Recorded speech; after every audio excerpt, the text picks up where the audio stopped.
We're asking new questions tonight about the so-called sober homes where two Rock County men recently died. The families from our area sent the men to South Florida for treatment to tragic consequences. Rock County reporter Adam Duxter has been following this from the start and joins us now with why even people here in Madison are very familiar with the Florida Shuffle. Adam? Yeah, well, Eric and Susan, I spent the majority of today making calls to Florida. I called the sheriff's office, I called the sober homes, I even called the local paper, hoping it would bring me closer to an answer of the conditions leading to Nick Graves and Seth Strickland's deaths earlier this year. What I learned is that the Florida Shuffle can be tough to track.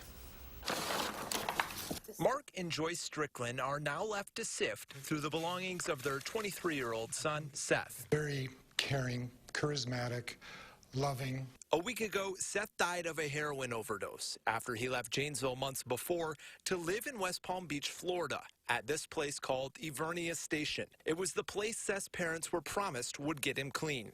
They assured us that this was the place for him. This is where he would find his sobriety.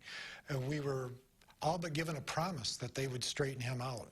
Brooke McKern has a similar story. Her son Nick traveling from Beloit to Lake Park, Florida, to this one-story house which calls itself Sober Solutions. On the surface, it looks like a great option. It looks like it's the place to go when you're recovering. But those who work in drug recovery like Sky Bauman say places like this were created after loopholes in the ACA allowed people to take advantage of insurance money. Some of the places that popped up were very unscrupulous and really took advantage of people. Today, I tried calling both homes. Ivernia Station told me they can't disclose any information about anything because of HIPAA laws. Sober Solutions didn't pick up the phone any of the times I tried calling. Florida State Attorney Dave Ehrenberg says he's aware of these homes and that they exist not to get people clean, but to make money. You have some rogue operators, bad actors who are taking advantage of people at the lowest stages of their lives, and this feeds on itself.